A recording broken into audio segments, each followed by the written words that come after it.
Hello, friends, and welcome to Sleep Tight Stories, a short message for grown-ups. We are committed to making sleep time easier and to bring joy and calm to your children. If you would like a library full of bedtime stories at your fingertips, along with sleep sounds, guided meditations, and music for sleep, all ad-free, consider subscribing to Sleep Tight Premium. Visit sleeptightpremium.com to start your free trial today. A link can be found in our show notes. Thank you.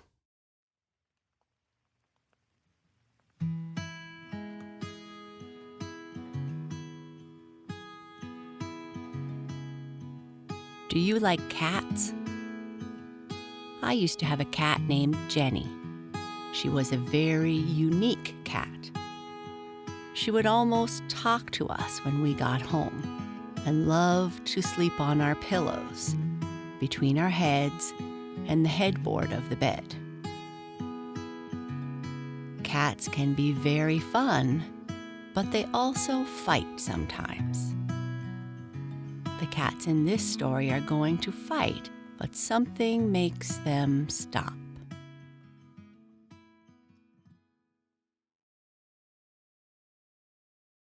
Silvertip Stops a Quarrel. This is the story of something which did not really happen in the dooryard of the big house, yet it has seemed best to tell it this way because it could all be seen from that yard, and because Silvertip, the cat, had a part in it. He was sitting quietly upon the broad top rail of the fence one afternoon, wishing that the sun would shine again. It had rained most of the time for 3 days, and he did not like wet weather. He thought it was going to clear off, for the clouds had not sent any drops down since noon. The grass and walks were still damp, so he sat on the fence rail. He had stayed in the house so long that he was tired of it, and he was also watching a pair of robins who had built a nest on one of the upstairs window ledges. They had put it right on top of last year's robin's nest, and that was on top of the one from the year before. You can see that it was well worth looking at. Silvertip had been here only a short time when he saw Mr. White Cat from another house walking over to the one across the street. Miss Tabby Cat lived there, and he knew that Mr. Tiger Cat was around somewheres. Mr. White Cat looked very cross. He was one of those people who are good-natured only when the sun is shining and they have everything they want. And this, you know, is not the best sort of person. Said Silvertip to himself. I think there will be a fight before long. I will watch. He stood up and stretched himself carefully and sat down the other way, so as to see all that happened. Silvertip himself never fought. He spent a great deal of time in making-believe fight, and usually entertained his cat callers by glaring, spitting, or even growling at them. But he never really clawed and scratched and bit. He did not care to have sore places all over him, and he did not wish to get his ears chewed on. I can get what I want without fighting for it, so why should I fight? He said. He was a very good sort of cat, and had never really been cross about anything except when the little boy came to live in the big house. Then he had been sulky for weeks, and would not stay in the room with the little boy at all. He thought that if he made enough fuss about it, the gentleman and the lady would not let the little boy live there. When he found the little boy would stay anyway, he stopped being cross. After a while, he loved him too. No, Silvertip would not fight, but he very much liked to watch other cats fight. Now he saw Miss Tabby sit quietly by the house across the street and right in front of a hole under the porch. She had her legs tucked beneath her and her tail neatly folded around them. She looked as though she had found a small spot which was dry and wanted to get all of herself on that. Just inside the open doorway of the barn, there sat Mr. Tiger Cat. He also had his legs tucked in and his tail folded around him. Mr. White Cat walked straight up to him and stood stiff-legged. Mr. Tiger Cat, who had just eaten a hearty meal and wanted an after-dinner nap, half opened his eyes and looked at him, then closed them again. This made Mr. White Cat more ill-natured still. He did not like to have people look at him and then shut their eyes. He began to switch his tail and stand his hair on end. He decided to make the other cat fight anyway.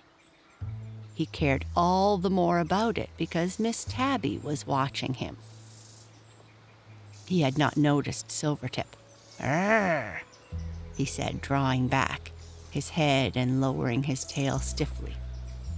"Did you say it was going to rain, or did you say it was not?" "I hardly think it will," answered Mr. Tiger Cat pleasantly. "You don't think it will, hey?" asked Mr. White Cat. "Well, I say it will pour."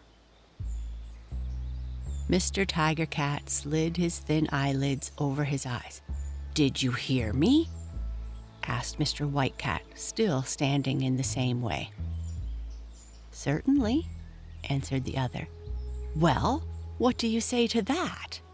asked Mr. White Cat, and now he began to stand straighter and hold his tail out behind. "I am willing it should pour," said Mr. Tiger Cat, beginning to uncover his eyes slowly. "Oh, you are?" growled Mr. White Cat. "You are you? Well, I am not." There was no answer. You see, Mr. Tiger Cat did not want to fight.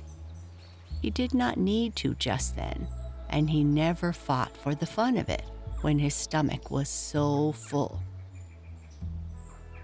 He supposed he would have to in the end, for he knew when a fellow has really made up his mind to it and is picking a quarrel, it has to end in that way.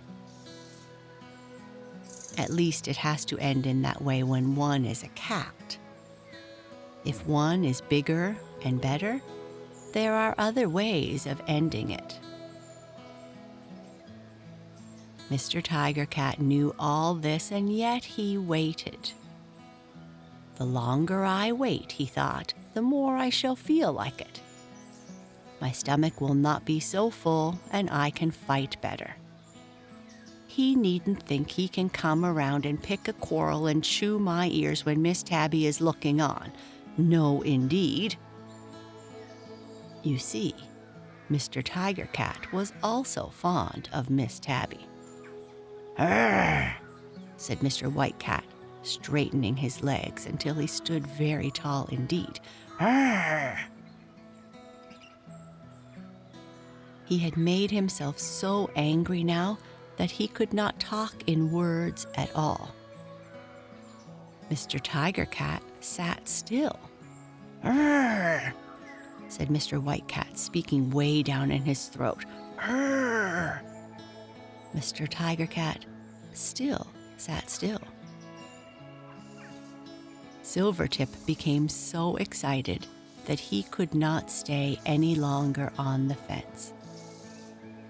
He dearly loved to see a good fight, so he jumped quietly down without looking away from the barn door and began walking softly toward it. He knew that when a cat got to saying "Arr" down in his throat, something was going to happen very soon. Silvertip did not know, however, exactly what it would be, because he did not see a couple of big dogs trotting down the street toward him. He crept nearer and nearer to the barn, hardly looking where he stepped for fear of missing some of the fun. His pretty white paws got wet and dirty, but that did not matter now. Paws can be licked clean at any time. Fights must be watched while they may be found. "Arr," said Mr. White Cat, giving a forward jump. "Psst," answered Mr. Tiger Cat, standing stiffly on his hind feet and letting his front ones hang straight down. He was wide awake now and ready to teach Mr. White Cat a lesson in politeness. "Ruff, ruff," said the dogs just behind Silvertip. He might have run up a tree nearby, but he had a bright idea. "I'll do it," he exclaimed. "The little boy says it is not good to fight anyway." Then he ran straight in through that open door and jumped to a high shelf in the barn. He saw Miss Tabby turn a somersault backwards and crawl under the porch. Mr. Tiger Cat took a long jump to the sill of a high window. Mr. White Cat did not seem to care at all whether it was going to pour or not. He sprang to the top rung of a ladder. The dogs frisked below, wagging their tails and talking to each other about the cats. Mr. Tiger Cat, who was very well bred and could always think of something polite to say, remarked to Silvertip, "Your call was quite an unexpected pleasure." He had a smiling look around the mouth as he spoke. "Yes," answered Silvertip, who liked a joke as well as anybody, unless it were a joke on himself alone. "Yes, I found myself coming this way and just ran in." Then they both settled down comfortably where they were, tucking their feet under them and wrapping their tails around. Nobody said anything to Mr. White Cat, who had no chance to sit down, and indeed could hardly keep from falling off the ladder. The dogs frisked and tumbled in the barn for a while and hung around the foot of the ladder. They knew that they could not get either of the cats to chase, but they had a happy hope that Mr. White Cat might come down. When at last the dogs had gone, and Mr. White Cat had also snuck away, Mr. Tiger said, "Fighting is very wrong." "Yes," replied Silvertip, "very wrong indeed. But," he added, "I'll make believe fight anybody." So he jumped stiffly down, and Mr. Tiger Cat jumped stiffly down, and they glared and growled at each other all afternoon, and never bit or even unsheathed a claw. They had a most delightful time, and Miss Tabby came out from under the porch and smiled at them both. She loved cats who acted bravely.